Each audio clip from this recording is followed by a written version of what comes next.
Hola, boa tarde a todas e todos. Un saúdo aos que nos seguides en directo. Benvidos a este webinar sobre asistencia persoal e vida independente que organizan a Universidade de Santiago e Vigalicia. Como podedes ver en pantalla, neste coloquio queremos abordar da man de membros do movimento de vida independente a figura da asistencia persoal como instrumento chave para a emancipación das persoas con diversidade funcional. Trataremos de aportar luz sobre que elementos definen un sistema de asistencia persoal xusto e acorde ao mandato da Convención de Nacións Unidas sobre os dereitos das persoas con discapacidade. Repasaremos tamén o estado actual da regulación e escoitaremos aportacións que poidan axudar os decisores políticos na implementación das ferramentas de apoio precisas para a construción de verdadeiros proxectos de vida independente. Dou paso a Anxela López Leiceaga.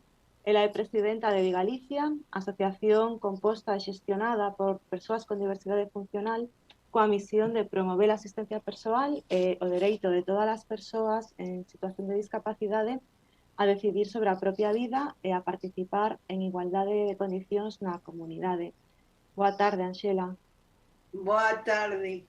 Quería agradecer á Universidade de Santiago e en especial a Javier Agrafojo pola sempre disposición en colaboración con Vigalicia dende a súa presentación no ano 2006, creando a aula da USC que permite este encontro de outros futuros. A Rocío, a moderadora, polo seu interés, sensibilidade, dedicación á xusticia social e aos participantes, que decir, non? Gracias polo vosso tempo, compromiso por ese traballo constante e interminable por nós e pola sociedade no seu conxunto. E os asistentes por estar hoxe aí, por esa inquietude polo saber.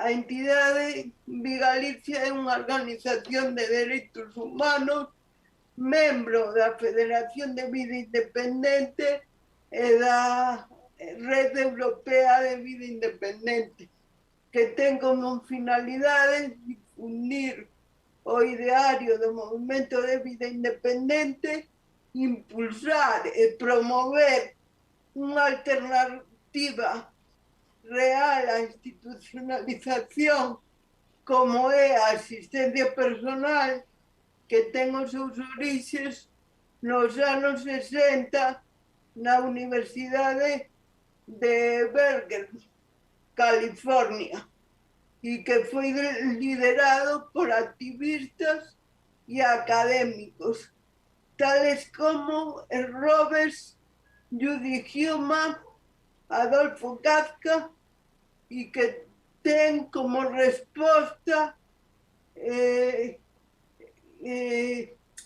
o enfoque asistencialista, paternalista e segregador das políticas públicas dirixidas ás persoas con diversidade funcional.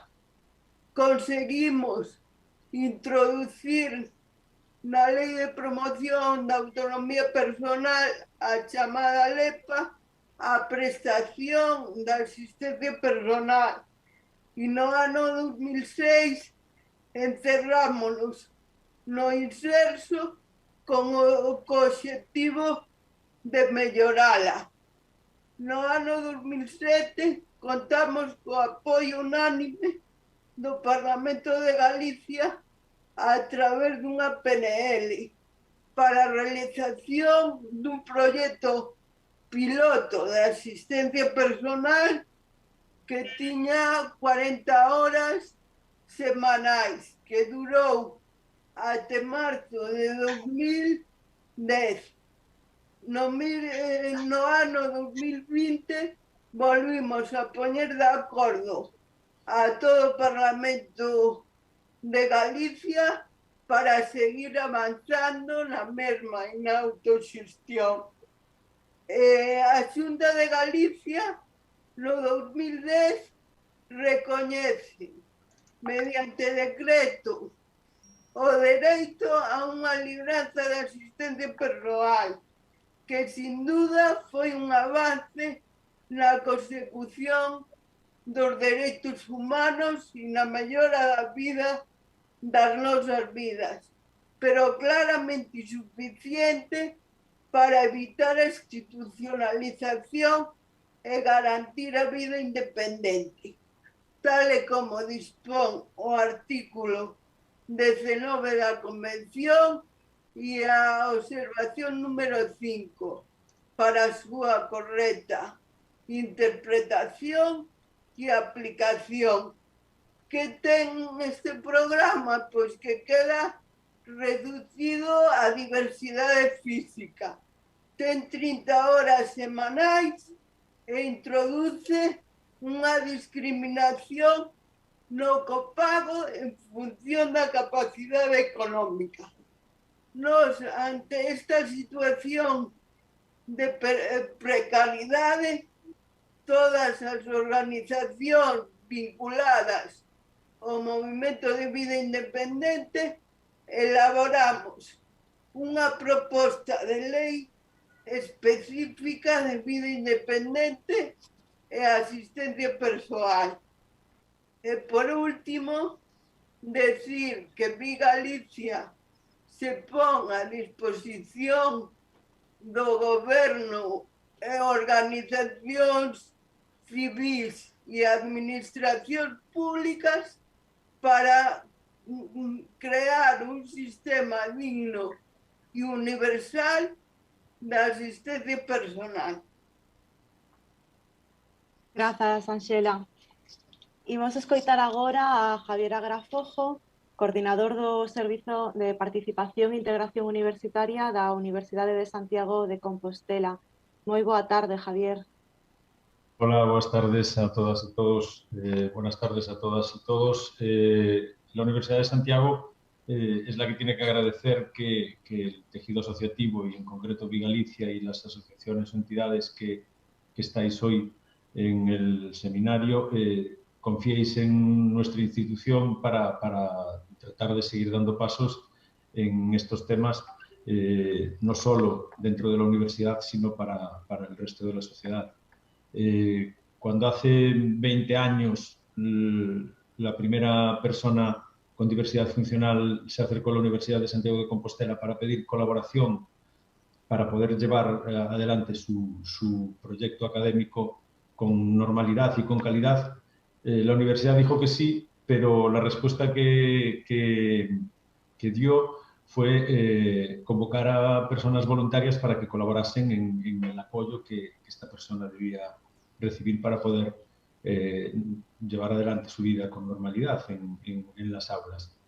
Enseguida nos dimos cuenta de que la solución con personas voluntarias no era la correcta y ahí fue cuando recurrimos al tejido asociativo para que nos formulara respuestas o nos diera respuestas para las necesidades que íbamos encontrando. Sin el apoyo de las entidades del tercer sector, el proceso de inclusión educativa en los estudios superiores en instituciones como la Universidad de Santiago de Compostela o cualquier universidad, en estos últimos 20 años habría sido otro y probablemente estaríamos muy lejos de donde estamos, ¿no? Si hace 20 años se pensaba que con voluntarias y voluntarios se podía resolver el tema y posteriormente peleábamos en el circuito de técnicos de universidades porque se tuviera en cuenta la accesibilidad universal y el diseño para todos en las obras nuevas o en las reformas que se hacían en las universidades, yo creo que eso ya lo hemos superado y ahora estamos tratando de pelear porque la inclusión universitaria sea una realidad que va más allá de lo que es lo que se ve desde fuera y lo que se puede percibir en los medios. Creemos que hay que seguir dando pasos y profundizar con una reflexión importante desde la academia a todos los niveles, en el proceso formativo del alumnado, en el proceso docente de los propios profesionales de la docencia y en el proceso de transferencia de la institución académica a la sociedad. Y esto lo podemos hacer gracias a vosotros. Sin vosotros estaríamos en otro sitio y y probablemente no. Seguro que nuestro proyecto tendría unas carencias enormes. Así que, por mi parte, nada más que agradecer que nos tengáis en cuenta para estos saraos y batallas y que la jornada de hoy transcurra con la calidad y calidez que todos esperamos. Muchísimas gracias a todas y todos, moitas grazas y seguimos. Grazas, Javier. Certo, temos compañeiros de fora de Galicia, así que imos continuar a charla en castelán. Además de Ángela López Leiceaga y Javier Agrafojo, nos acompañan Antonio Centeno, él es miembro de la Oficina de Vida Independiente de Barcelona, Javier Arroyo, miembro del Foro Vida Independiente, José Antonio Novoa, de la Oficina de Vida Independiente de Galicia, y Laura Fernández, miembro del Foro Vida Independiente y de Solcom, organización no gubernamental especializada en dar asistencia legal para hacer efectivos los derechos de las personas discriminadas por su diversidad funcional. Antes de dar paso a Antonio Centeno, me gustaría introducir unas pocas pinceladas de contexto al asunto que nos ocupa. Así, muy brevemente, decir que el artículo 19 de la Convención de Naciones Unidas sobre los Derechos de las Personas con Discapacidad, que mencionaba Ángela, obliga a los Estados partes a adoptar las medidas necesarias para asegurar la plena inclusión y participación en la comunidad de las personas en situación de discapacidad. Singularmente, la Convención impone a los Estados el deber de garantizar que las personas con diversidad funcional puedan elegir dónde, de qué manera y con quién vivir, habilitando para ello los servicios de apoyo que sean precisos, entre ellos, y aquí está la protagonista de esta jornada, la asistencia personal que sea necesaria para evitar su aislamiento y separación de la comunidad. Recordar también que la Convención es de obligado cumplimiento para España desde su ratificación y su correspondiente publicación en el Boletín Oficial del Estado. Esta publicación se produjo el 21 de abril de 2008. Y por último, decir que la Convención bebe de todo el trabajo realizado desde los años 60 por las personas en situación de discapacidad que desde el activismo y desde la óptica de los derechos civiles defienden el derecho de todas las personas a construir vidas independientes y a romper con el asistencialismo, el aislamiento y la medicalización de la diversidad funcional. Vamos a continuar con los contenidos. Empezamos con el primero de los bloques temáticos, la asistencia personal como herramienta de emancipación. Saludamos a Antonio Centeno, miembro de la Oficina de Vida Independiente de Barcelona. Buenas tardes, Antonio. Hola, buenas tardes, Rocío. Hola. Le doy ya, ¿no? Para. Sí, por favor. Bueno, la primera dificultad para hablar de emancipación con la asistencia personal, estamos hablando de una emancipación política, por lo tanto, la primera dificultad es que no hay un reconocimiento de la situación de opresión, ¿no? Está tan naturalizada la dependencia de las familias o directamente de las instituciones que en ninguna ley se reconoce, no hay ningún tipo de discurso político que reconozca esa situación de opresión política. Entonces, a partir de ahí es muy difícil hablar de emancipación, ¿no? Tenemos un problema no tanto de leyes, que ya van reconociendo cositas, sino un problema de discurso, ¿no? De relato, de narrativa, ¿no? No hay una narrativa que sitúe el punto de partida en una situación de opresión política. A partir de ahí, las herramientas que se construyen difícilmente responden a esa necesidad de emancipación con todo lo que ello conlleva, porque al final el poder emancipatorio que tiene la asistencia personal no tiene tanto que ver con las funciones que permite desarrollar, obviamente sí, porque si no te puedes levantar de la cama, difícilmente te vas a emancipar de nada, ¿no? Pero el poder emancipatorio de la asistencia personal va más allá de las acciones concretas, ¿no? Y tiene más que ver con el rol que juega cada parte. Porque un pantalón te lo puede poner un auxiliar de clínica, o tu madre, o un auxiliar del servicio de arresto domiciliario, o te lo puede poner un asistente personal. Y la acción es la misma, pero tu papel en ese vínculo, en esa relación, es totalmente diferente, ¿no? Mientras en una situación dependes de tu papel como paciente, en otro como objeto de buena voluntad y en otro como objeto de, no sé muy bien cómo definirlo, del arresto domiciliario. Pero en cualquier caso, la única situación en la que eres un sujeto es cuando te pones ese pantalón con asistencia personal, ¿no? Porque estás decidiendo con quién lo haces, cuándo lo haces, cómo lo haces. Por lo tanto, importante pensar la asistencia personal no solo en términos de las acciones que permite llevar a cabo, sino en qué condiciones, en qué contexto, con qué roles se desarrollan esas acciones. Y digo, y ahí hay un problema de relato, ¿no? Necesitamos un relato que reconozca la violencia, que reconozca la opresión, porque si no es difícil construir lo contrario, ¿no? Y hay una tarea que nos corresponde a nosotros y hay que hacerla fuera de la ley, y fuera de la ley, no contra la ley, pero que no nos lo resolverá una ley, ni nos lo resolverá la convención, ni siquiera la observación número 5, que es quizá el texto legal que está más cercano de reconocer esa expresión, aunque no lo explicite, ¿eh? No habla de una opresión política tampoco la observación número 5. Pero sí habla muy claramente contra la institucionalización, lo cual implícitamente supone en parte reconocer esa violencia, pero no menciona la violencia, ¿no? No hay un reconocimiento explícito de esa violencia. Entonces, nos corresponde hacer un relato primero de dar cuenta de esa violencia, de esa situación de opresión, para que la asistencia personal se piense en términos de emancipación y no solo en términos de ir tirando, ¿no? Y luego nos corresponde hacer otro relato, porque, por ejemplo, en Barcelona, la ciudad de Barcelona, que llevamos con un proyecto de asistencia personal desde el 2006, ahora hay una lista de espera de poco más de 100 personas y haciendo números redondos, unas 50 o 60 dentro del programa de la ciudad, ¿no? Claro, 100 personas es una barbaridad, pero es mucho más grave las 2.000 o 3.000 que deberían estar pidiendo sus derechos y ni siquiera están en la puerta tocando, ¿no? Diciendo, oye, tengo derecho a tener una vida propia, ¿no? Y esto, no va a haber un decreto de ley que le diga a la gente, oye, tienes derechos, ve a reclamarlos, ¿no? Esto no va a funcionar así. Nos corresponde hacer un relato que sitúe la vida independiente, la diversidad funcional, la asistencia personal en un terreno deseable, ¿no? En una buena manera de vivir, en algo deseable, no solo para nosotras, las personas con diversidad funcional, también para todo nuestro entorno, para la sociedad en general, ¿no? Construir ese relato que vaya más allá, perdón, amigos gallegos, pero que vaya más allá de mar adentro, que vaya más allá de intocable y poca cosa más que tenemos, ¿no?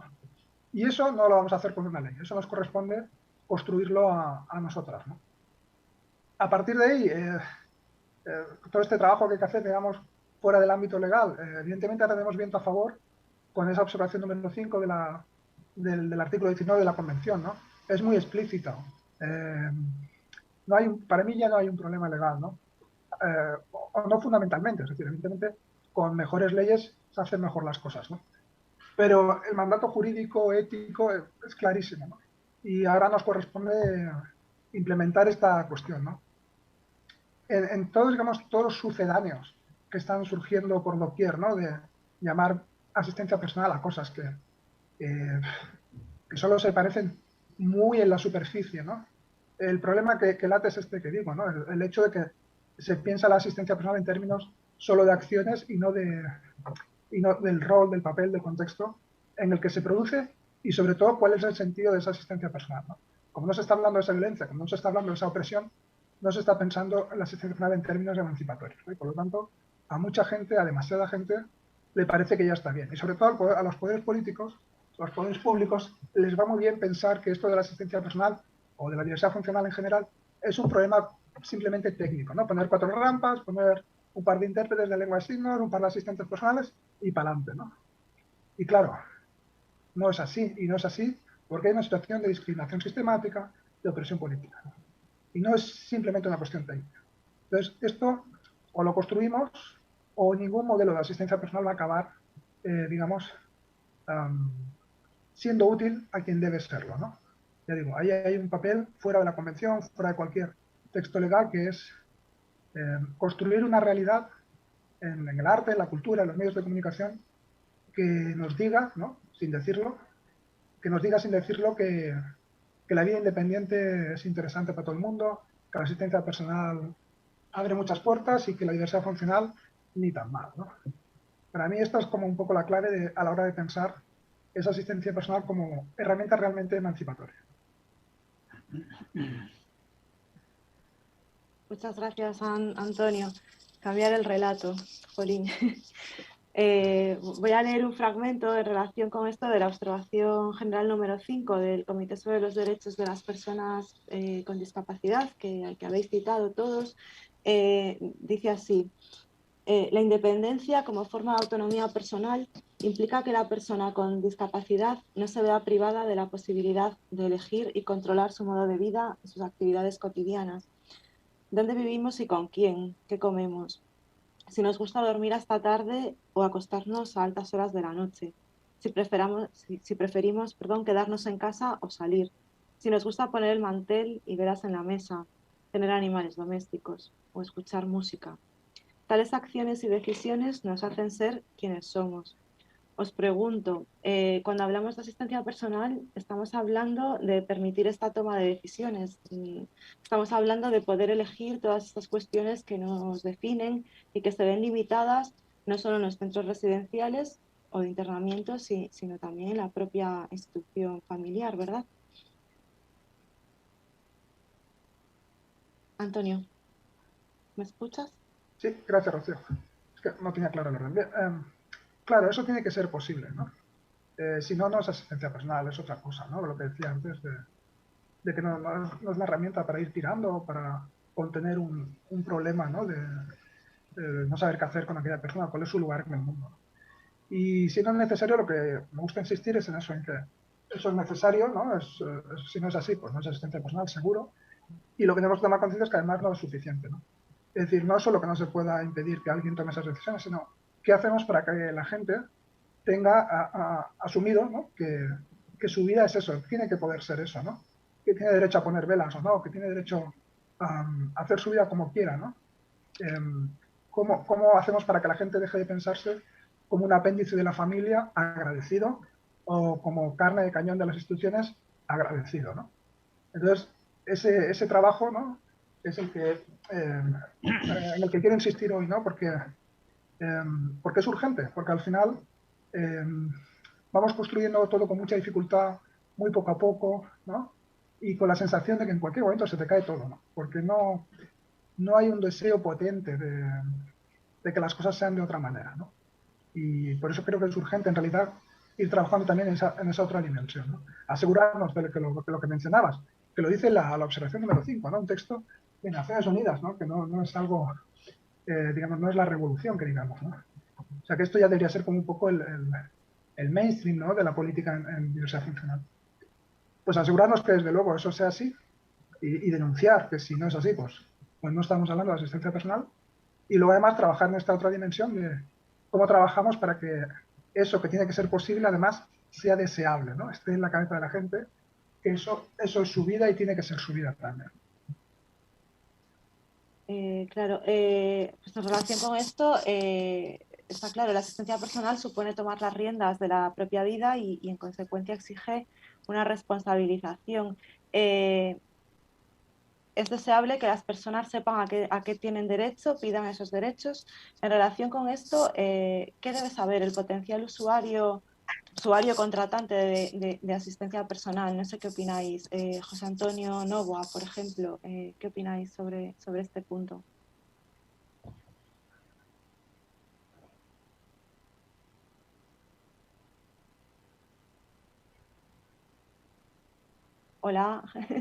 Creo que no nos escucha. Perdón, José estaba Antonio Novoa. silenciado, sí. Sí, perdón. Sí, ya estamos aquí. Adelante. Sí. ¿Qué debe saber el potencial usuario? Bueno, la primera cosa que debería saber es que hay un derecho que tiene y que puede disponer de él, que debe tener conocimiento de él, que debe querer usarlo, hacerlo efectivo. Esto viene en conexión a lo que estaba diciendo Antonio, es decir, uno tiene que tener conciencia de que puede acceder a las mismas libertades que cualquier otro ciudadano. Entonces, yo creo que la unidad de medida la unidad de medida o el criterio para medir la calidad o lo que es o lo que no es una asistencia personal es la libertad de la que dispone una persona para hacer lo que quiere en la vida, para hacer su proyecto de vida. Uno tiene que pensar cómo desea vivir, cuál es su plan de vida, cuál es su cuál es el estilo de vida del que quiere disfrutar o cómo quiere vivir su vida y a partir de ahí, pues, qué es lo que necesita, qué necesita. Absolutamente claro que la asistencia personal es más que ponerse unos pantalones o ayudarte a levantarte de la cama o hacer un aseo, eso lo puede hacer una institución también. La clave está en elegir y controlar todo el proceso, desde quién es la persona que lo hace, cómo lo hace, cuándo lo hace, dónde lo hace. Es importante, porque probablemente hay personas que están viviendo donde no desean vivir o que desearían vivir en otro lugar. Y eso en este momento no es algo que esté a la mano de cualquier persona calificada o señalada como dependiente o en situación de dependencia. Si tu cuerpo no funciona conforme al estándar de autonomía normal, pues vas a tener problemas. Y si tienes que depender de terceras personas, vas a tener muchos más problemas. ¿Qué debes saber? Debes saber también que bueno, pues en España hay un derecho reconocido para que disponga de una cierta asistencia personal, de un sucedáneo. Porque, como bien dice Antonio y como bien referisteis, existe esa observación número 5 de la Convención de Naciones Unidas que reconoce el derecho a una asistencia personal para vivir una vida independiente y que detalla muy claramente qué es y qué no es asistencia personal. Y si tú no tienes el control de todo el proceso que envuelve la asistencia personal, desde la elección del asistente, los horarios, los propósitos del trabajo de ese asistente, no es asistencia personal. Asistencia personal no son 3 horas de asistencia al día. La asistencia personal no son 7 asistentes que vienen a las horas que ellos determinan o que determina la empresa proveedora de servicio o la institución a asistirte. Eso no es asistencia personal. Asistencia personal es tener la libertad de elegir durante todo el proceso. Si lo quiero hacer en casa de mi familia, si lo quiero hacer en mi casa, si lo quiero hacer en casa de mis amigos, en qué ciudad. En este momento, todas las personas en situación de dependencia, pues, supuestamente deberían saber que existen ciertos recursos para disponer de una ayuda, una libranza para tener unas horas de asistencia personal, pero no es asistencia personal. No es asistencia personal. Asistencia personal será cuando cubra todas las necesidades que el plan de vida de esa persona, en concreto esa y no otra, ha decidido para hacer su vida. Eso será asistencia personal. Y ahí estoy absolutamente de acuerdo con Antonio, que uno tiene que tomar conciencia de si quiere ser una persona libre, si quiere vivir con libertad, si quiere poder equivocarse, acertar, disfrutar, gozar, padecer, igual que cualquier otra persona, o quiere mantenerse, bueno, pues en las manos de terceros que nunca van a posibilitarle todo aquello que quiere y va a vivir, pues eso, una vida más frustrante que otra cosa. Hay que decir una cosa, que cuando se habla de asistencia personal se habla de costes. Hay que decirle a las personas que el coste, el gran coste, es la libertad. ¿Cuánto cuesta en libertad? ¿Cuánto cuesta la libertad de las personas? ¿Cuánto cuesta los sueños que no se cumplen? ¿Cuánto cuestan esas frustraciones? ¿Cuánto cuesta esa opresión, esos padecimientos? Esos son los verdaderos costes. Ahí en la observación número 5 hace también una pequeña mención o una mención al principio sobre esos costes. Y eso es algo que tiene que saber, que esos costes que está padeciendo están amparados por un derecho humano. Y ese derecho humano se traslada digamos, al desarrollo normativo con derechos civiles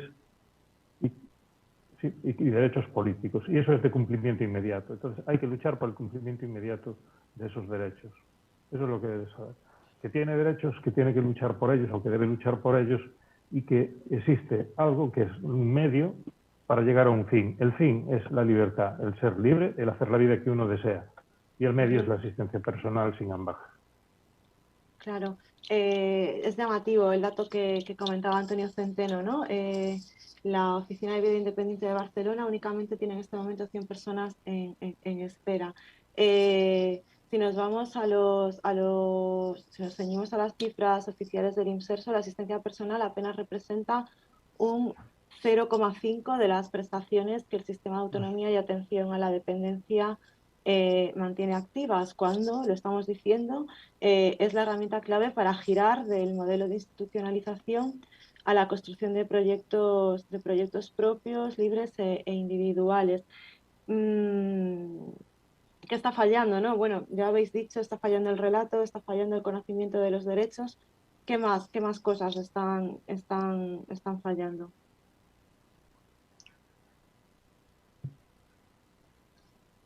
Javier Arroyo, que no ha intervenido todavía, por favor. Sí, gracias, Rocío. Pues, a ver, yo diría que está fallando todo.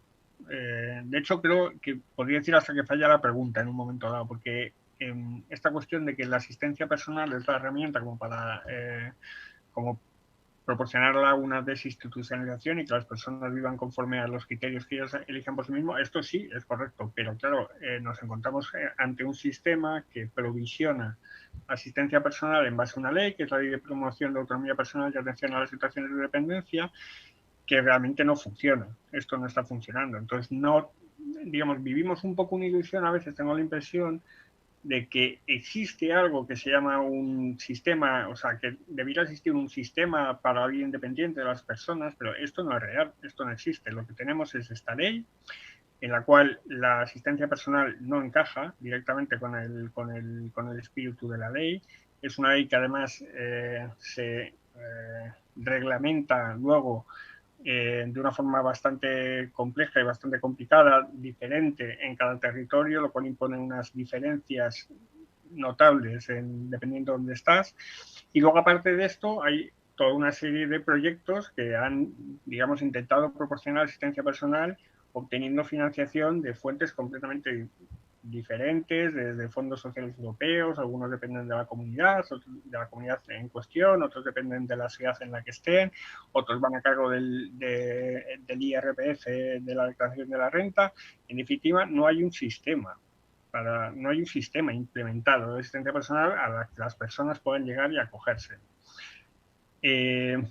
Dentro de esta cuestión de que la asistencia personal no encaja dentro de la ley de dependencia, citar un ejemplo así muy rápido, en realidad se podrían citar unos cuantos más, pero tú accedes al sistema de dependencia a través de una valoración que en teoría te hace un técnico en tu casa, en el que es una valoración plenamente funcional de cómo haces tú las cosas. ¿Cómo se levanta usted de la cama?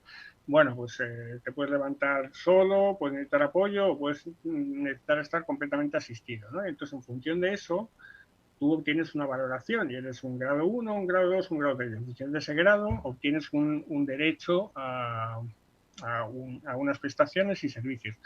Pero claro, esto no, como se verá luego cuando hablemos o entremos en el detalle de la observación general número 5, esto no es el apoyo personalizado que te demanda la asistencia personal. Aquí estamos hablando primero de una clasificación que es meramente funcional, no de mi proyecto de vida, y luego divide a todas las personas con dependencia, la terminología de la ley, en 3 niveles únicamente. Este es el grado de, digamos, personalización que puedes obtener. Aparte, en las reglamentaciones hay de todo. En algunas partes, en algunas comunidades, puedes contratar un asistente personal como servicio doméstico. En otras no puedes contratar como servicio doméstico. Como no puedes contratar como servicio doméstico, tienes que acudir a una empresa de servicios que te va a vender algo que ellos entienden que es asistencia personal, por lo cual tú además vas a tener que pagar a la empresa de servicios o contratar a que te facture un autónomo, que no existen autónomos que trabajen de esto. Claro, que si contratas como servicio doméstico, ubicas a los trabajadores, a las trabajadoras en una posición de unas coberturas sociales bastante complicadas. Por no hablar de la infrafinanciación que tiene la ley en cuanto a la parte de asistencia personal, que hace inviable o que se la puede llamar asistencia personal, porque como han comentado antes, pues 3 horas al día de asistencia personal, esto no merece la pena llamarlo asistencia personal, esto no debiera llamarse asistencia personal. Y la cuestión un poco de fondo es cómo se mantiene esto ¿Cómo se mantiene esto teniendo en cuenta que tenemos una convención que, como bien ha dicho Rocío, es ley? ¿Y cómo se mantiene esto funcionando? Y bueno, yo aquí no voy a incidir más, pero creo que Antonio y Toño han hablado como claramente de la falta de digamos, un cambio cultural, un cambio de paradigma y de tener referentes, ¿no? De personas con diversidad funcional viviendo simplemente su vida, tomando sus decisiones y viviendo como deciden vivir. Gracias, Javier. Habéis hablado, ha salido por ahí cuestión importante, la institucionalización. Estamos viviendo una pandemia de COVID-19 que ha sido devastadora, lo hemos visto en los centros residenciales. ¿Qué enseñanzas conviene extraer? Bueno, pues en ese caso, la verdad es que hablar de la COVID y hablar de lo que ha sido, pues bueno, lo que ha sucedido en los centros residenciales en este país es hablar de algo dramático, que al final lo único que ha hecho ha sido quizá agravar algo que estaba ahí, nuestras posturas de un sistema, el llamado sistema de cuidados de larga duración, quizá un sistema que no funciona y que quizá lo que venía a demostrar es que no todos, al parecer, somos ciudadanos con los mismos derechos y los mismos deberes y la misma dignidad, ¿no?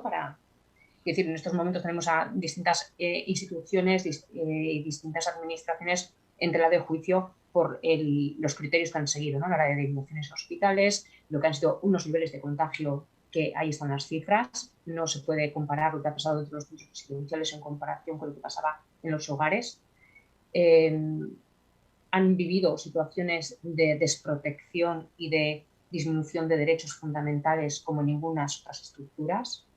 Esto es algo que si quitásemos de la frase, la palabra diversidad funcional o edad, porque estamos hablando de personas con diversidad funcional o personas que simplemente son más mayores, o sea, donde aparece la discriminación por diversidad funcional y lo que es el llamado edadismo, ¿no? Discriminación por edad, y parece que todas las vidas pues no valen lo mismo.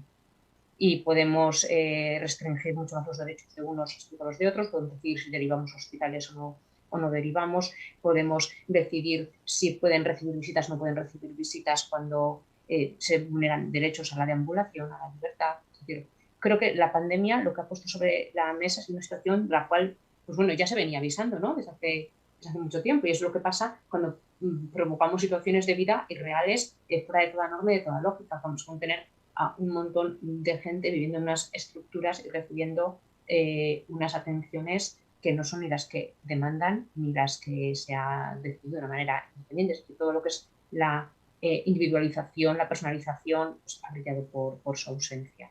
Entonces creo que realmente la pandemia lo que nos hace ver es que solo a través de lo que es dejar de invertir, porque antes salía el tema de los costes, ¿no? De lo que era cuando se ve la asistencia personal como coste cuando es una inversión. Entonces, realmente esto nos ha puesto ahí en tela de juicio. No es más normal que las personas estén en sus casas con los apoyos que necesitan, que no en servicios donde realmente nos está respondiendo a sus necesidades ni a sus deseos. Lo que pasa es que ahí creo que hay una parte del relato, de lo que antes comentaba Antonio, que es muy importante, ¿no? La parte de la cultura. A mí me parecería que sería muy importante, sobre todo cuando hablaba de mar adentro, de Intocable, me parece que sería muy interesante que simplemente la diversidad apareciera en nuestra cultura, en el teatro, en el cine, en la televisión, sin que tuviese el cartel, eso es, ni de diversidad funcional, ni de asistencia personal, sino simplemente que aparecieran personas viviendo en la comunidad. Esto va de la sociedad. Esto es una reclamación de la sociedad, que deberíamos estar escandalizados porque partes de nuestros vecinos salgan de nuestras estructuras de las vidas, que el vecino deje de estar porque simplemente pues tiene una diversidad funcional, o un día se cayó, se rompió una cadera y decidieron que no podía estar en su casa y para irse a vivir a otro sitio, a qué otros decidan a qué hora se acuesta, a qué hora se levanta y a qué hora se ducha, ¿no? O si se ducha o se asea porque igual hoy no toca. Entonces, creo que solamente a través de lo que es asumir una responsabilidad de una manera comunitaria, donde sea un valor, es lo que nos va a hacer que realmente esto no se quede en papel mojado y en algo que pasó. Porque ya realmente ya no se está hablando de lo que ha pasado en las residencias, porque ya hay otras cosas, ¿no? sobre este juego o este relato político que cada semana tiene una nueva bueno, un nuevo capítulo o unos nuevos protagonistas, ya no interesa. Entonces creo que está en manos de la sociedad civil el que esto se convierte en una enseñanza o simplemente en algo con lo que ya, bueno, pues se han quemado algunas lanzas, ¿no?, políticas. Gracias, Laura. Vamos a continuar avanzando con el programa, aunque en realidad, pues lo veis, todo está muy relacionado, ya han ido saliendo cosas, pero bueno, vamos a darle paso a Javier Arroyo para que él nos hable del que sería el segundo bloque temático que hemos titulado ¿qué es asistencia personal y qué no es asistencia personal? Buenas tardes, Javier.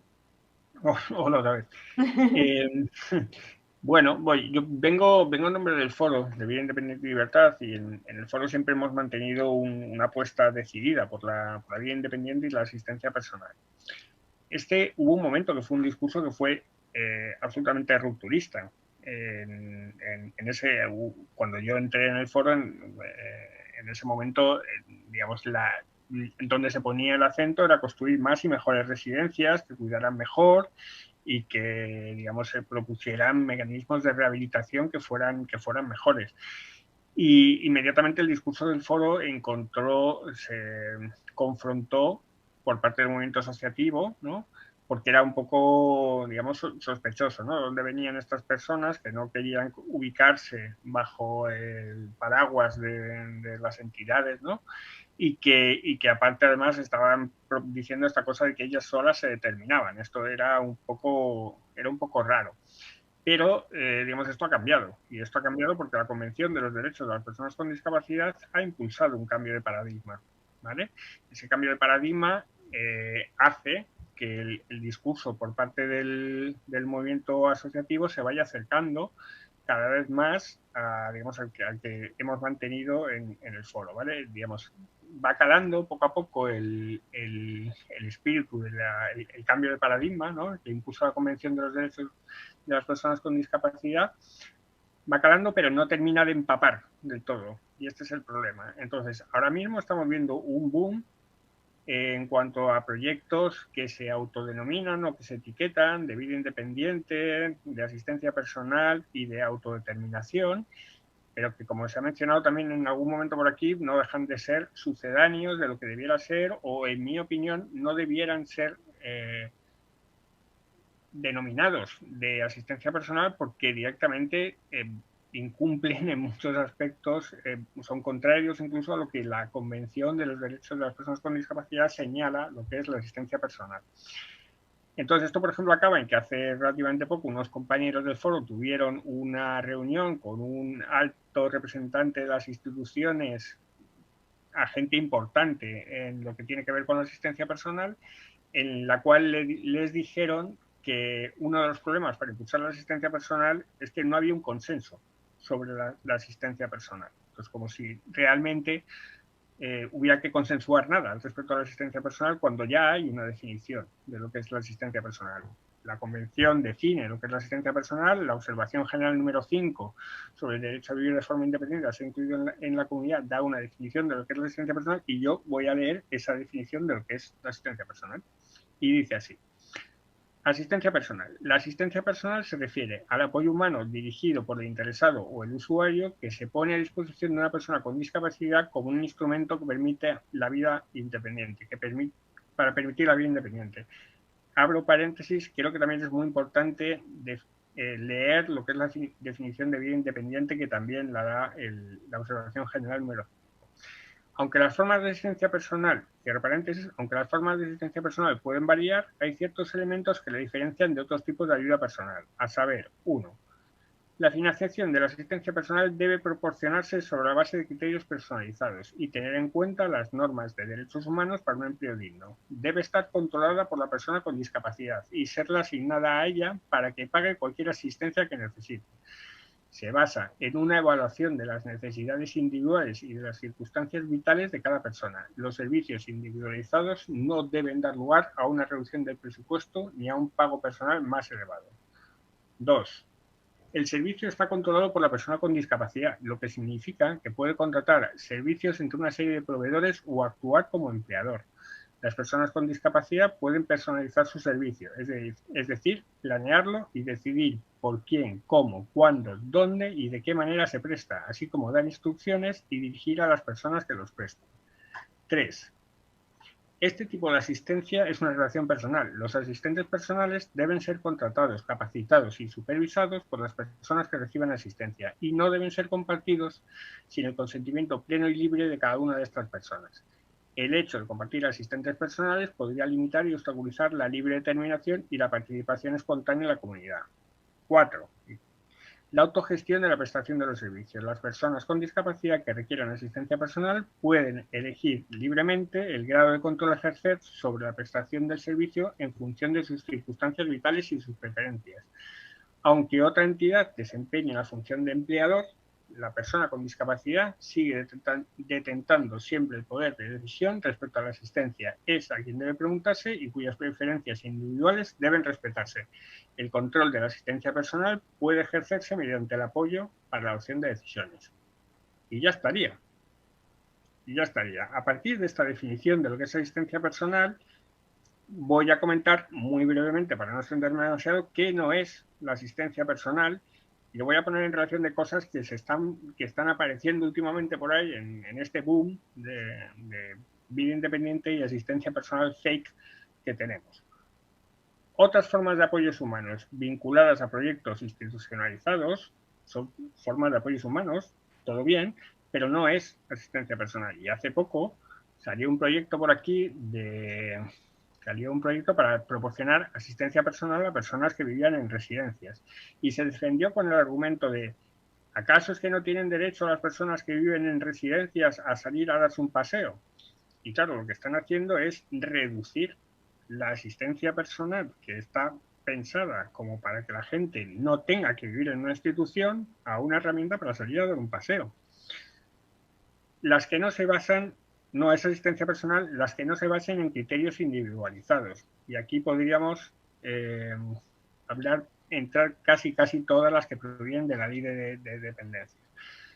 Las que no conllevan un contrato de trabajo al asistente. Esto nunca está de más decirlo, pero la asistencia personal es una relación profesional, no tiene que ver que tus familiares te echen una mano, que tus amigos te echen una mano, no es un voluntariado, es un contrato de trabajo.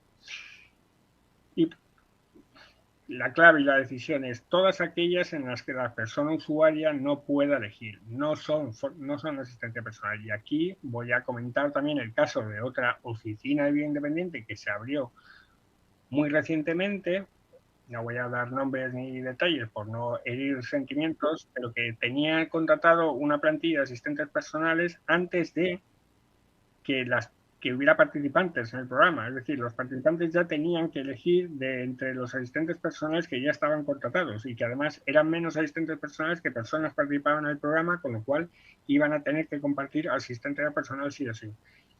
Proyectos como estos están saliendo como setas. Hay un montón. Y por eso es interesante tener siempre la definición de lo que es asistencia personal a la mano para no, equivocarnos. Claro, no sé si todos compartís esta misma percepción, esto que estaba comentando Javier Arroyo, esta proliferación de pseudosistemas de asistencia personal. Laura Fernández, quizá el trabajo en Solcom, no sé qué nos puedes comentar, si tienes esta misma impresión. Totalmente. Eso era además partiendo de lo que decía Javier, estaba recordando que eso era un momento en el que parecía que decías asistencia personal y eras como la bicha, ¿no? Era como asistencia personal, esto es que están hablando de asistencia personal, y de repente es que hay auténticos empujones de saber quién llega el primero, a ver quién habla más de asistencia personal y quién da más servicios y quién es más precursor de la vida independiente. Pero eso sí, sin salirnos de nuestra zona de confort. O sea, al final pasa un poco como con los conceptos, ¿no?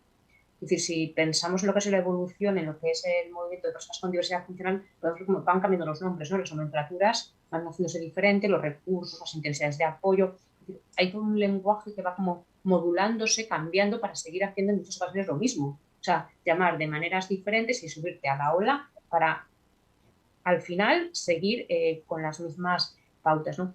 Es verdad que realmente, y volviendo además al Foro de Vida Independiente, hace ya muchos años se salieron los indicadores. famosos del foro de vida independiente, ¿no? Que era vida independiente, que era una entidad independiente, como catalogar un proyecto como de vida independiente. Y es verdad que para que algo sea un proyecto de vida independiente, para que algo sea asistencia personal, pues que es tan fácil como releer esa definición que daba Javier, hablar de toma de control, ¿no? Por parte de la persona y porque realmente no podamos hacer un poco, pues es un contrato y ahora tú eliges esto que tengo aquí y te pongo una horita. Pero es verdad que hay mucha falta de comprensión o de querer comprender esa idea de asistencia personal como herramienta emancipadora y vida independiente como forma de control. Entonces es cuando caemos en esas sustituciones y en ese simplemente pues creer que estamos poniendo asistencia personal dando a una persona un paseo al día, cuando realmente no pasa nada por decir, bueno, yo tengo un apoyo o hay una persona que viene y presta,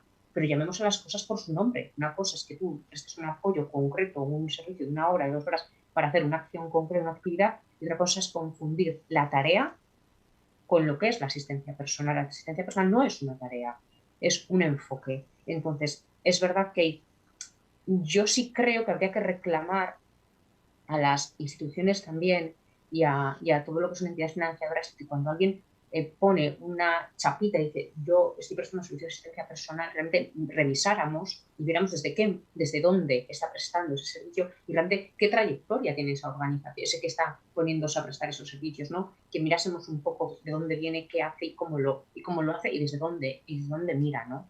Porque eso nos ayudaría bastante a poder hacer un separar el polvo de la paja y realmente sacar todo eso y decir, no, que asistencia personal es esto.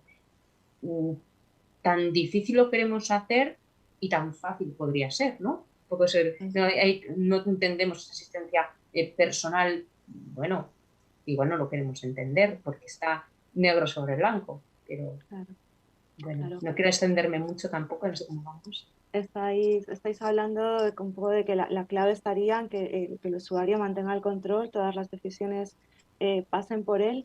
No sé, Toño o Antonio Centeno, desde la experiencia de las oficinas de vida independiente, ¿cuál consideráis que es la fórmula que mejor asegura que ese control permanezca en la persona, ¿no? Y que sea dueño de cada una de las decisiones?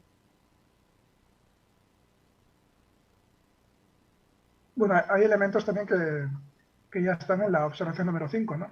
Cuando habla de que el control tiene que ser por parte de la persona y que tiene que poder elegir, por ejemplo, entre diferentes proveedores o actuar directamente como proveedor, ¿no? O sea, esta cuestión de la gestión de la asistencia es importante para que sea posible esa responsabilidad y ese control directo sobre la asistencia, ¿no? Y luego, o sea, me parece también clave, a ver, lo que decía Laura, ¿no? A ver, cuando Repsol hace un anuncio hablando de energías renovables, hombre, nos ponemos un poquito en guardia y no nos lo creemos todo, ¿no? Pues yo creo que con todo igual, ¿no? Hay que tener en cuenta a quienes siguen con el mazo, como era aquello de a Dios robando y con el mazo dando, ¿no? Que te hacen una jornada de asistencia personal mientras gestionan residencias donde tiene a la gente enterrada, ¿no?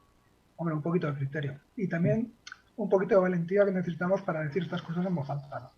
Porque, en fin, o sea, sin esa voz crítica, pues a lo mejor a más gente también le cuesta, ¿no? Discernir lo que es una cosa de lo que es la otra, ¿no? Y si Repsol nos tiene que sacar con las energías renovables, pues vamos regular, ¿no?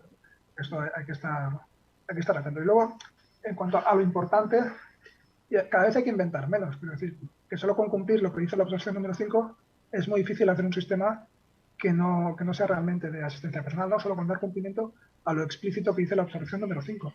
Y luego hay prácticas ya de muchos años, ¿no? que van muchos años funcionando y que se ha demostrado desde muchos puntos de vista, tanto de los derechos como de la eficiencia económica, pues que funcionan, ¿no? Y que funcionan de esta manera, dejando la capacidad de decisión a la persona, ¿no? Y, por ejemplo, pues la oficina de Madrid o la de Barcelona o la experiencia en Galicia, cada cual con sus limitaciones y con sus virtudes, ¿no? O sea, que hay que inventar poco. Porque hay que... Al final yo creo que es una cuestión de lo más difícil, ¿no? Que es la voluntad política. O sea, sabemos cómo hacerlo, hemos demostrado que es sostenible, que tiene sentido, tenemos una legalidad internacional a favor, tenemos todo, ¿no? Falta lo que es más difícil, que es la voluntad política, y que vuelvo a enlazar otra vez con lo del relato, ¿no? Esta voluntad política en buena parte no está porque no hay un relato que lo reclame. No hay un deseo de ese otra otra forma de vivir, ¿no? Claro. Volvemos a ese punto. Os lanzaba un poco la pregunta a los dos, también a Toño Novoa, por la experiencia de las oficinas de vida independiente que estáis representando aquí. Pero aprovecho para introducir otra pregunta para Toño. Otro tema, otra gran cuestión, se está hablando mucho de la formación que han de tener los asistentes personales. No sé qué creéis, ¿es aconsejable definir una formación mínima y común para todos ellos? Y en caso de que esto sea así, ¿quién debe impartir esa formación? Se la lanzo a Toño Novoa, si quiere recopilar desde atrás alguna de las cuestiones que han quedado colgando. Pues sí, yo quería insistir también en lo vergonzoso de todo este asunto. Y no sé, digo vergonzoso por poner algo suave, ¿no? Porque llevamos muchos años, como bien decía Antonio ahora, llevamos muchos años. Nosotros llevamos un montón de años desde que hubo un consenso en España en 2003 en el Congreso de Tenerife, Congreso Europeo de Vida Independiente, donde había mucha gente, había técnicos de la administración, había políticos, había gente del movimiento asociativo, había activistas, había viejos activistas del antiguo movimiento asociativo que estaban de acuerdo en una serie de puntos que eran, bueno, pues, digamos, la hoja de ruta a seguir. Esa hoja de ruta a seguir está pues, en los cajones por ahí, como si fuera, pues no sé, la Internacional o el himno de Riego, una más que está, no sé. Y luego, pues hay todavía más tiempo atrás, ¿no? Anchel antes mencionó Berkeley, es decir, esto ya viene de demasiado atrás, para que ahora vengan pues los inventores de la pólvora a hablarnos de vida independiente dentro de una residencia, ¿no? O sea, un centro residencial, pues tiene que haber vida independiente y va a haber vida independiente porque van a ser menos pequeños y van a estar centrados en la persona. Es lo mismo de siempre, ¿no? Entonces, bueno, eso no es vida independiente, es vida intervenida. Entonces, bueno, yo propongo que a los centros penitenciarios también se les llame centros de libertad intervenida. Vale, si vamos por ese camino, por el camino de las palabras. El que pone las palabras manda, y el que manda, pues dice lo que tienen que hacer los demás.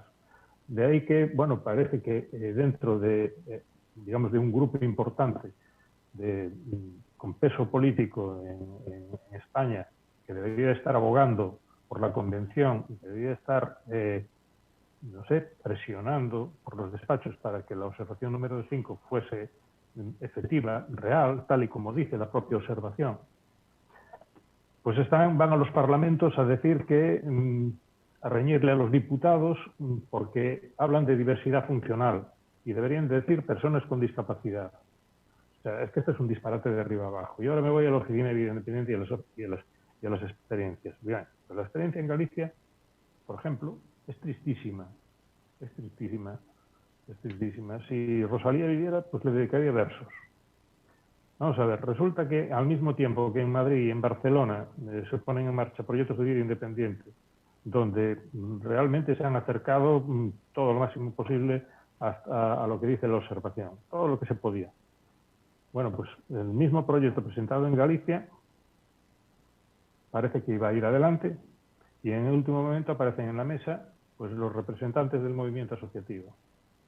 Ya el día que llegamos a aquella mesa, donde normalmente nos reuníamos con una secretaria general para decidir cómo iba a ser y cuándo iba a empezar y pequeños detalles, pues ves a esa gente y dices tú, esto ya está como un negocio. Ya está, visión de negocio. Esto, aquí hay pasta y vamos a tal. Y fue así. La primera tajada, la primera reducción fue pasar de un proyecto en donde la medida era el número de horas que cada persona necesitaba para hacer su plan de vida, no levantarse de la cama, no, el plan de vida, y eran variables, entonces unas más, otras menos, pero bien. Pues de eso se pasó ya a una reducción de 40 horas. Vamos a hacer aquí 40 horas. 40 horas. Bueno, pues 40 horas. ¿Cuántas son 40 horas? 40 horas son lo que ellos creían que les podía dar para un asistente de lunes a sábado y uno el domingo cobrando pues, las horas de doble doble coste del domingo. Se hizo el proyecto así. Al acabar el tiempo del proyecto piloto dijeron, no, 40 horas no, porque hay que pagar 2 asistentes y hay que cotizar a la Seguridad Social por 2. Mejor 30 horas semanales. Y finalmente se quedó en una prestación de 30 horas semanales, de 120 horas. Y no contentos con esto, si les parece poco, como en la teletienda, pues resulta que nos encontramos que hay usuarios, vamos a llamarlos usuarios de la asistencia personal, que tienen copago. Y en este momento, donde ha crecido la prestación con unas horas adicionales, pues hay una diferencia entre el que más copaga y el que más recibe del 47%, de importe de la libranza. Es decir, o sea, podemos seguir disparatando la cosa, ¿no? Bien, pues eso no es asistencia personal ni nada que se le parezca. Y es más bien, es una vida intervenida y va mal la cosa. En 2006, antes de salir la LEPA y después de muchas presiones, creo que los que estamos aquí somos culpables de que la asistencia personal esté dentro de la Ley de Promoción de la Autonomía Personal. Somos culpables porque no iba a estar. Y bueno, pues hicimos toda la presión posible para que sí estuviera, por lo menos que estuviera allí. Si no, a estas alturas no tendríamos, o sea, estaríamos hablando de asistencia personal como algo de lo más exótico, como, no sé, como si Elon Musk esté pensando en ir a Marte. Pues para nosotros, para España sería igual. Bueno, entró en la LEPAP. Entró en la LEPAP y la LEPAP está hecha en el artículo 49 de la Constitución, que habla de derechos sociales. Y esos derechos sociales están pensados desde términos muy anteriores, desde el auxilio social, la caridad, el asistencialismo. Por lo tanto, no podía salir algo muy bueno de ahí. Pero bueno, está ahí. Ahora, con toda la experiencia que tenemos, con todos estos disparates de los desequilibrios, ¿no? Que en una comunidad le llaman así, que en una se puede contratar así. Bueno, y más disparates. Que hay personas a las que se le ha retirado la prestación de asistencia personal porque se han ido de su comunidad más tiempo del que deberían. Es decir, alguien del País Vasco se ha ido a estudiar a Valencia y a mitad de curso le han dicho, se te ha acabado la asistencia personal porque llevas más de 3 meses fuera de casa. Alguien de Zaragoza se ha ido a Madrid y le ha pasado otro tanto de lo mismo. Entonces, ¿estamos hablando de qué? Estamos hablando de derechos políticos y de derechos civiles. Estamos hablando de la libertad. Y estamos hablando de la libertad. Y esta gente está hablando de, pues eso, levantarte de la cama, limpiarte el trasero y afeitarte. Si te toca afeitarte o ponerte los rulos. Bien. Entonces estamos hablando de libertad. Y cuando hablas de libertad hay que poner las cosas en su sitio. Entonces esta gente está, la gente que está hablando de esto, a la gente que antes mencionaba Javier, que te va a reunir pues con un grupo de trabajo del ministerio, o que te va a reunir o que vas a una conferencia de popes del movimiento asociativo que vienen a hablar de... Está pensando en otros términos. Mira, en la Primera Guerra Mundial hubo una guerra de trincheras que fue casi eterna, se eternizó. El Estado Mayor británico, cuando fueron jóvenes, aquellos dirigentes, pues se fraguaron en guerras de caballería, donde las líneas se movían en el frente y tal. Y se fueron a una guerra de trincheras donde creían que las trincheras se iban a mover y quedaron allí estancados. Y cada vez que querían hacer un movimiento se morían miles y miles de personas. Bien, pues esto es algo parecido. Es una cuestión de concepto, es una cuestión conceptual. O sea, los conceptos con los que están intentando dar pasos no sirven. Es la trampa del paradigma, que en 2006 ya hablábamos de ella. Las 3 trampas de la LEPAP. La del paradigma, la económica y la del derecho. Estaban hablando de un derecho social cuando nosotros hablamos de un derecho político y civil. Estaban hablando desde un paradigma asistencialista cuando nosotros hablamos de un paradigma de derechos humanos. Y estamos hablando de economía, que nunca en la historia de España ha habido tanta riqueza en este país. Nunca tanta riqueza ha sobrevolado a los minusválidos, a los tullidos, a los discapacitados o como le quieran llamar. Y nunca ni las gotas llegan a los que siguen en la cama y lo único que le ofrecen es decir, mira que tenemos una eutanasia maravillosa para ti. En cuanto tus padres se mueran, porque son muy mayores, y tú veas que la cosa está muy jodida, pues te puedes eutanasiar. Entonces, vamos a poner las cosas ahí. ¿Quiénes son los responsables de esto? Los responsables de esto son las personas que hablan Yo no estoy hablando, yo cuando hablo, no hablo por esas personas, por el que no se puede levantar de la cama, por otro no. Pero hablo como si fuera una de ellas. Y hablo por lo que me gustaría que dispusiesen cualquiera de esas personas. Pero estas otras personas sí van a las reuniones, hacen proclamas y legislan o intentan meter las comas y los punticomas dentro de los reglamentos. Pues esas personas son responsables de que toda esa riqueza no vaya a donde tiene que ir, que es a generar libertad. Lo siento, no quiero interrumpirte. Tenía que hablar de la formación. Pero Bien, quería incidirte en eso. Te pido que seas conciso, que nos des con mayor brevedad cómo piensas que tiene que articularse la cuestión de la formación de los asistentes personales. Pues yo tengo fe en pocas cosas, pero yo voy a decir que creo que el catecismo de la observación número 5 es un catecismo a seguir. Y este catecismo, si sigues este catecismo y no tienes que hacer interpretaciones porque está hecho por el Tribunal Supremo de los Derechos Humanos de los Discapacitados, y hay que hacerlo, hay que seguirlo, y esto es para todos, para el gobierno, para el movimiento asociativo y para el Sursum Corda. Entonces, según esto, según lo que dice aquí, pues uno entiende que la formación básica es la que da el usuario a su asistente. Esa es la formación básica, eso es lo que debe haber. Y luego puede haber unas formaciones opcionales o vocacionales. Yo como asistente, pues mira, me gustaría trabajar pues con personas con autismo. Pues voy a aprender mucho sobre personas con autismo y voy a ir a un curso de formación que la Organización de Autismo Number One o la Organización de Down Number One va a dar para trabajar con personas con autismo. Entonces yo me presento a las entrevistas con un diploma que dice, mira, yo sé además sobre esto. Y eso me da un valor frente a otros candidatos. Esa sería la formación opcional, pero la básica es la que yo voy a dar a mi asistente personal. Yo, el usuario, al asistente personal. Eso es lo que uno entiende de aquí.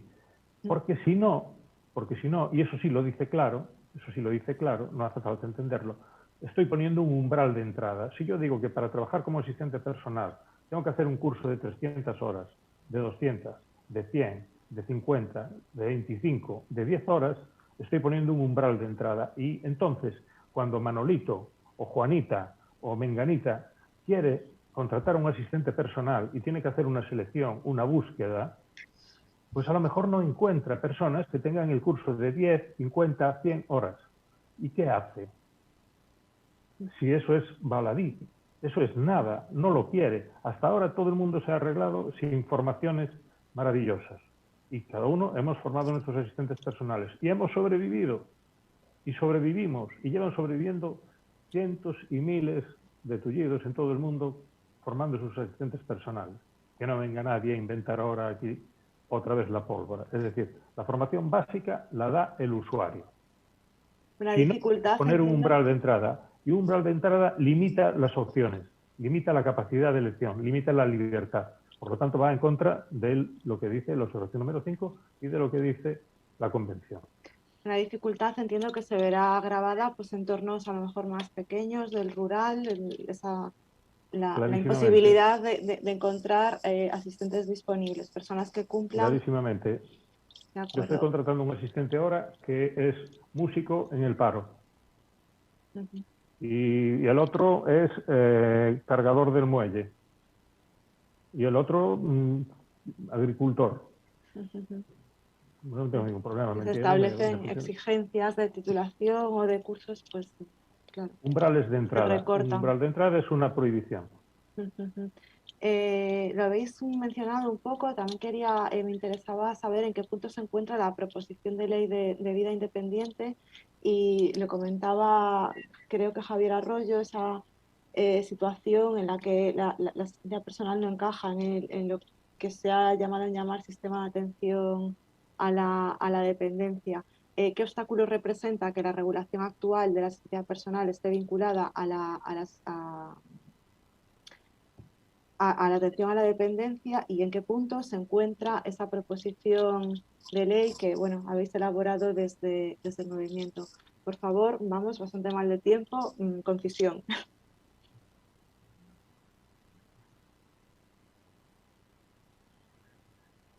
A mí, perdón. Sí. Bueno, en este momento, como comentaba antes Javier, pues ha habido reuniones con parlamentarios de distintos grupos, ha habido reuniones con grupos de trabajo del Ministerio, ha habido, bueno, cruces de misivas con personas responsables en el Inserso, hay reuniones informales con gente del movimiento asociativo, pero realmente, bueno, por ahí dentro del movimiento asociativo, que personas que tienen peso en, digamos, en los foros políticos, pues hablan de una ley de asistencia personal. Pero nosotros, creo que como Foro de Vida Independiente, como miembro del Foro de Vida Independiente, como OBIS, como Federación de Vida Independiente, Ángela estará por ahí, lo sabrá, no tenemos nada efectivo. Es más, hemos visto que este año, a finales del año pasado, el Ministerio ha convocado unas ayudas espectaculares, nunca en la vida ha habido tanto dinero, y realmente, pues si uno va al detalle de esas ayudas, pues nos resulta muy difícil poner en marcha proyectos de vida independiente de un día para otro. Entonces, no sé si acaban de creérselo o no. Yo creo que ahí hay una congelación intelectual o una congelación conceptual. Volvemos a lo mismo de antes. Siguen instalados en el paradigma asistencialista y no disponen de las herramientas intelectuales para ser capaces de pensar en cómo canalizar esos recursos, hacer la transferencia financiera hacia la libertad y hacia la desinstitucionalización. Entonces, no sé, no soy muy optimista, más bien me estoy viendo en muchas reuniones con Laura para pergeñar por ahí una demanda contra España por no poner en marcha pues eso, un sistema para la vida independiente, como es el que proponemos dentro de esa ley de vida independiente. Proponemos un sistema para la vida independiente que que desarrolla claramente la interpretación que el Comité de Derechos Humanos para la Discapacidad hace de la Convención. Creo que eso está congelado como la intelectualidad de ahí del Ministerio. Mencionas a Laura. Laura, además de todo lo realmente importante, ¿no? Desde la óptica de los derechos humanos, la defensa de los derechos humanos, ¿qué implicaciones puede tener para el empleo, para el ámbito de los cuidados, una buena regulación de la vida independiente, como esa proposición que está en circulación? Clave, porque incluso, fíjate, yo antes estaba escuchando todo el tema de la formación, y a nivel internacional, por ejemplo, es verdad que incluso no se vincula, ¿no?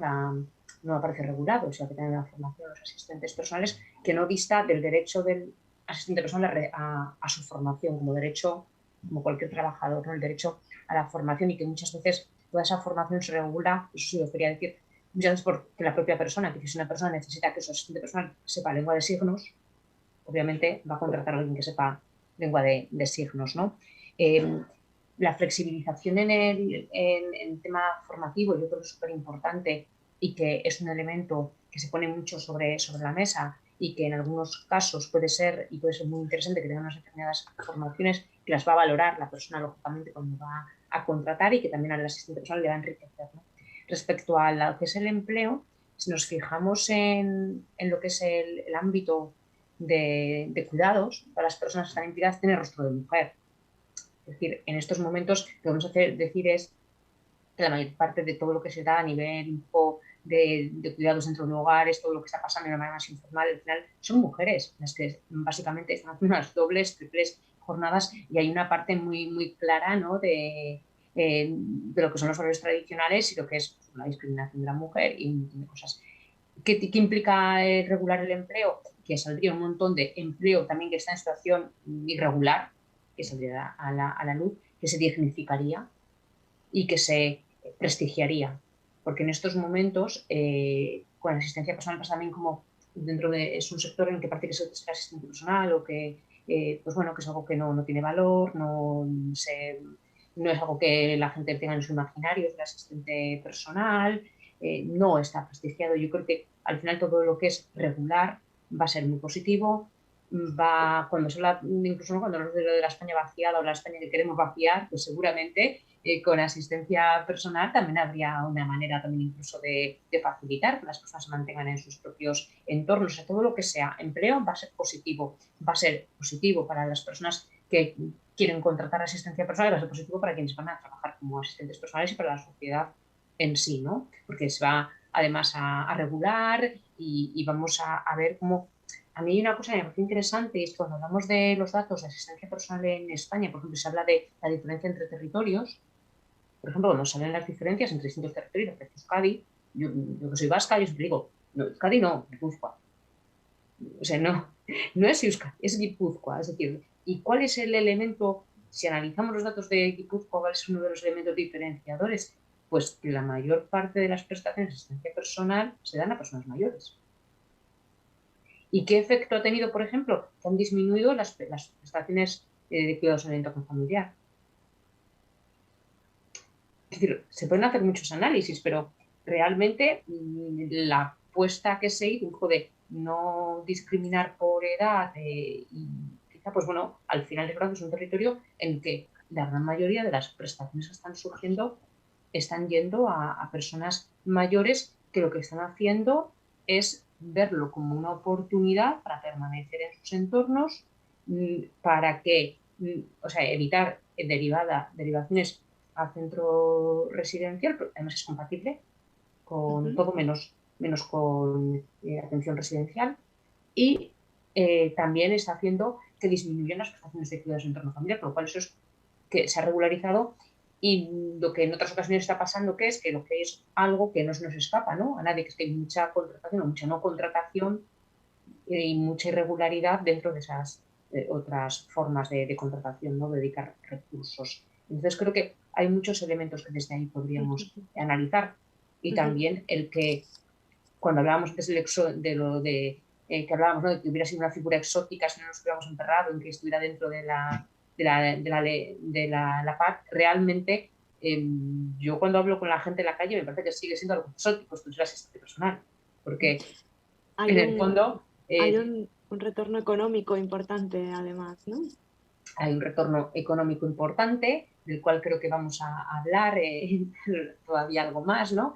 Pero es verdad que sigue siendo exótico, me refería a que sigue sin estar dentro del imaginario colectivo, es decir, la gente no tiene claro sobre la asistencia personal, o sea que realmente todavía hay que hacer mucho por clarificar esta figura, por sacarla a flote, y se necesita mucho de regularizar y de que se sea un efecto generador de empleo que además va a revertir en la sociedad, porque no es finalista, al final es algo que genera riqueza, ¿no? Porque hace que la persona siga consumiendo, siga en su entorno, o sea, es clave. Sí, sí, sí.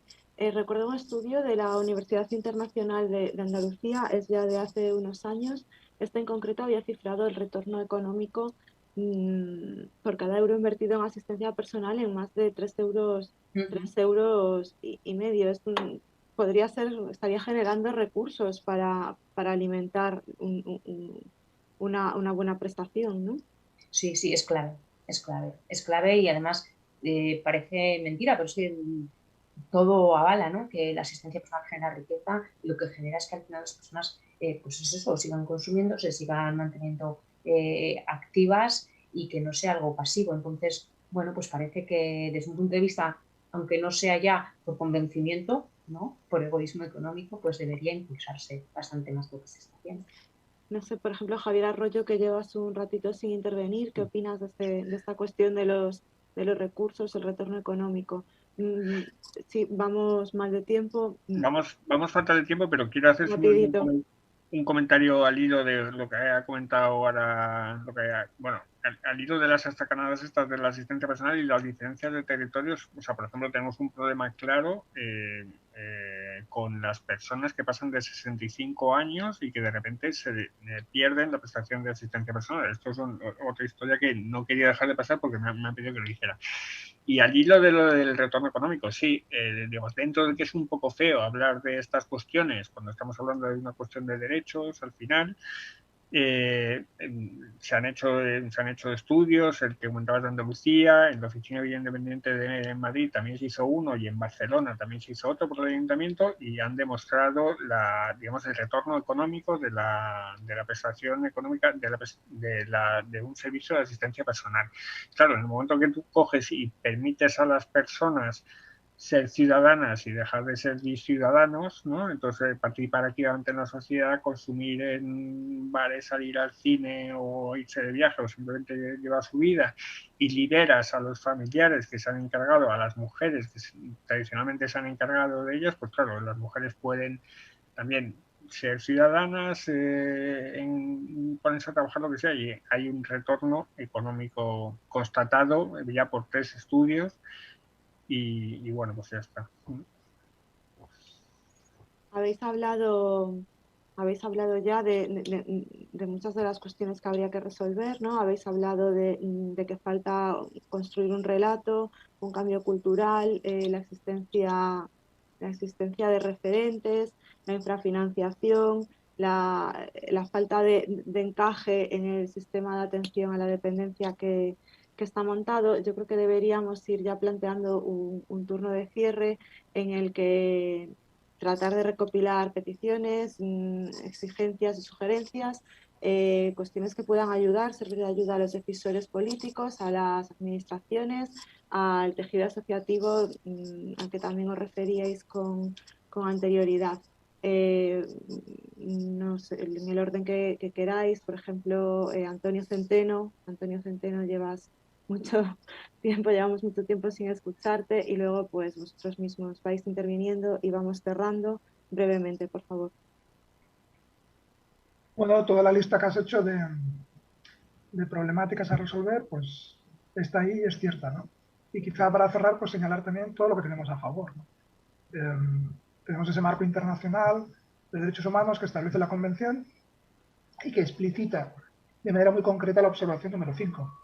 Con lo cual, cuando se nos dice esto de que no hay consenso, pues no habrá consenso en no sé qué ministerio, pero el consenso lo pone la ONU, ¿no? Entonces, puedes subir por encima de lo que dice la ONU, pero no bajar.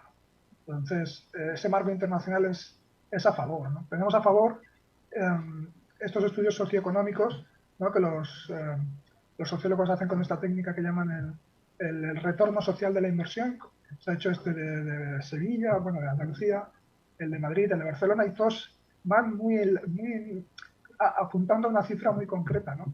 O sea que la cosa debe ir por ahí, ¿no? Que por cada euro que se invierte en asistencia personal, cuando pones valor a todo lo que esto desencadena, valor económico, pues resulta que hay 3 euros de retorno por cada euro que se invierte en asistencia personal. Esto ni Repsol, ¿no? Es decir, que al final, el día que aprendamos lo que decía Machado, ¿no? Que decía que de necio es confundir valor con precio, cuando esas vidas de esas mujeres que están haciendo esa atención forzosa, cuando esas vidas de esa población tullida, cuando todo eso no se mire solo el precio que da en el Excel de la administración pública de cero, porque no le damos nada, y miremos el valor de eso, entonces, bueno, se nos va a caer la cara de vergüenza, ¿no? Pero tenemos a favor esto, ¿no? Estudios desde las ciencias sociales que acreditan que realmente los sistemas de asistencia personal son muy eficientes también a nivel económico, ¿no? Tenemos a favor experiencias concretas, ¿no? Ya de más de década y media, ¿no? La experiencia a nivel de comunidad autónoma en Madrid o del Ayuntamiento de Barcelona o por ejemplo, también de las experiencias de Galicia o de Valencia. Insisto, cada una de esas experiencias con sus limitaciones y sus virtudes, ¿no? Pero son experiencias concretas, reales, con personas reales, ¿no?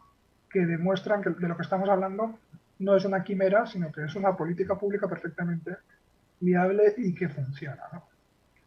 Entonces, tenemos el mandato jurídico y moral de Naciones Unidas, tenemos la validación por parte de la academia de que esto también a nivel económico es eficiente y tiene sentido, y tenemos el conocimiento práctico por experiencias concretas de más de una década y media de cómo lo podemos hacer, ¿no?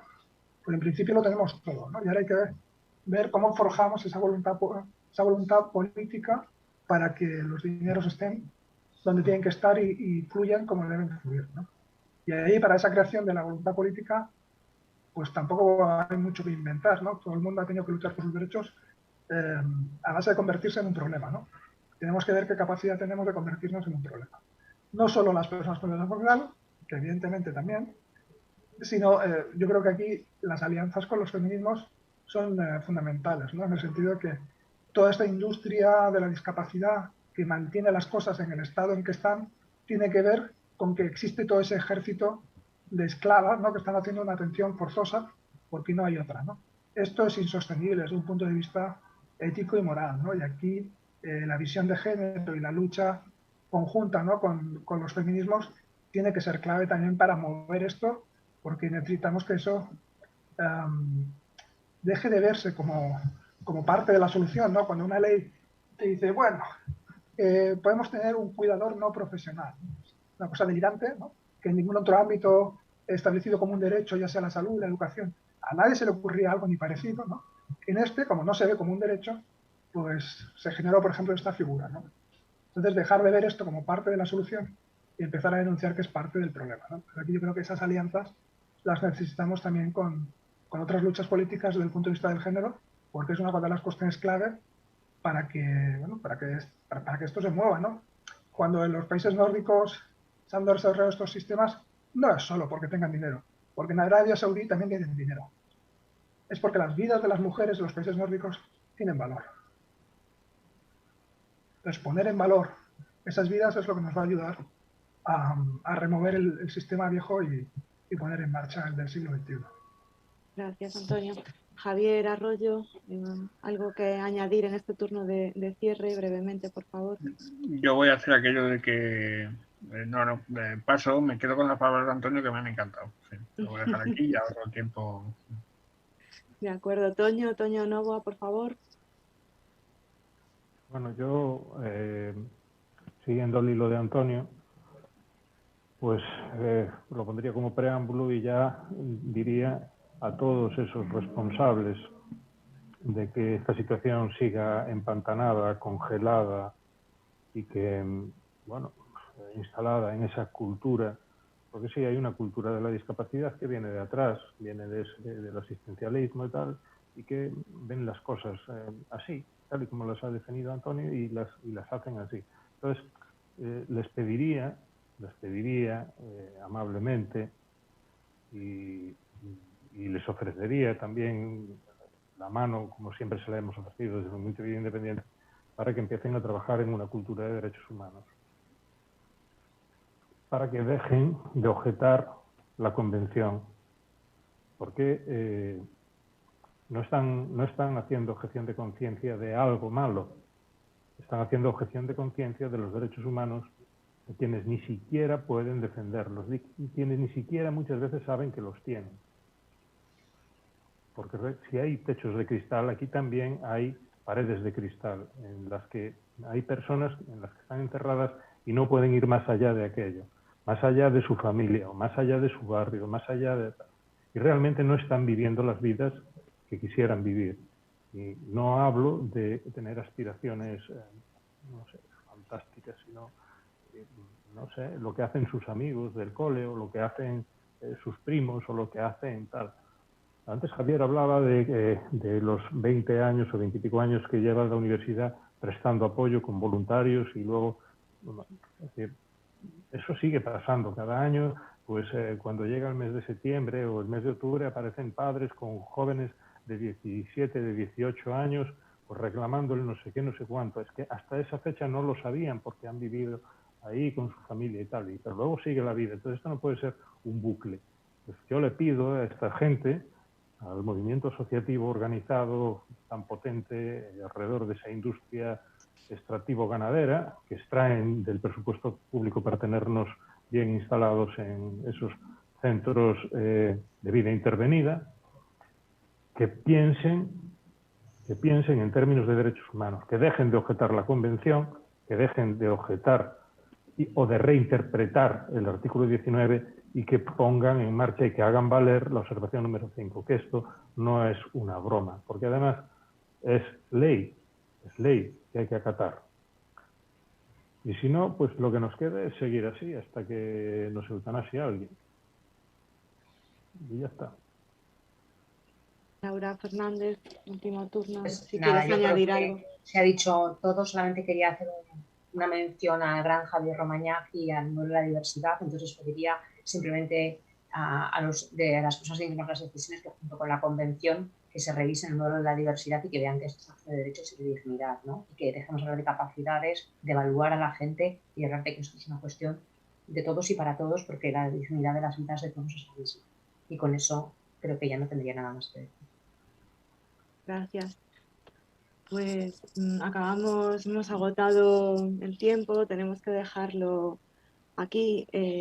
Dar las gracias, por supuesto, a la Universidad de Santiago y a la gente del Servicio de Participación e Integración Universitaria por dedicar este espacio a hablar de diversidad, de igualdad también, de derechos. Gracias al equipo técnico que ha hecho posible esta emisión, que nos ha aguantado. Y gracias a Galicia, a SOCOM y a todas las personas del movimiento de vida independiente por mantener, a pesar de los desencantos y de las decepciones, pues esta lucha por los derechos que debiera ser de todos. Cuidaros mucho. Un saludo.